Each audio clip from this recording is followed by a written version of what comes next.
প্রায় 10 কিলোমিটার দৈর্ঘ্যের সড়কটির অধিকাংশ স্থানে তৈরি হয়েছে বড় বড় খানাখন্দ, যা দেখে বোঝার উপায় নেই কোথায় গর্ত আর কোথায় পিচ ঢালা পথ।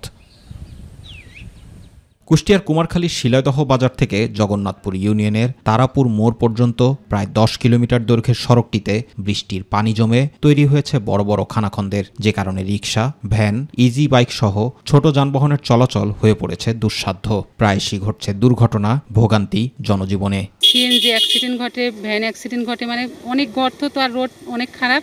অতিরিক্ত কষ্ট হয়, যাত্রী নিয়ে যায় যে সমস্যা হয়, জেনে যান 10 মিনিট লাগবে, সেখানে 20 মিনিটও হয় না। বৃষ্টি বাদল হলে পরে আপনার রাস্তায় পানি জমে যায়, ভ্যান উল্টায় যায়, এমন সময় পড়ে যায়, বাচ্চাগুলো পড়ে যায়, খুব কষ্ট হয়। স্থানীয় বাসিন্দা, পরিবহন চালক ও পথচারীদের অভিযোগ, দীর্ঘদিন ধরে জনপ্রতিনিধিদের কাছে আবেদন করেও মিলছে না সুফল। অপরদিকে স্কুল কলেজের শিক্ষার্থী, শিক্ষক, ব্যবসায়ী সহ বিভিন্ন পেশার মানুষ নিয়মিত এ পথ ব্যবহার করায় পড়েছেন বিপাকে। সড়কের বেহাল দশার কারণে সবচেয়ে বেশি বিপদে পড়েছেন অসুস্থ রোগী ও গর্ভবতী মায়েরা।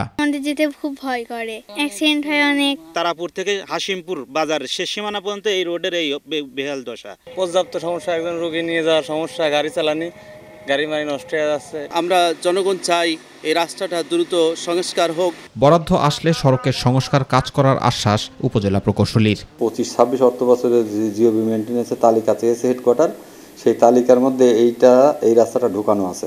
এই টাকাটার বরাদ্দ পেলে হয়তো আমরা এটার সংস্কারের কাজ করতে পারব। এলাকাবাসীর দাবি, দ্রুততম সময়ের মধ্যে গুরুত্বপূর্ণ এ সড়কটি সংস্কার ও সংশ্লিষ্ট কর্তৃপক্ষের জরুরি হস্তক্ষেপ প্রত্যাশা করেন জনদুর্ভোগ অবসানের পাশাপাশি সাধারণ মানুষের নির্বিঘ্নে চলাচলের। জুবাইর রহমান, মাই টিভি নিউজ।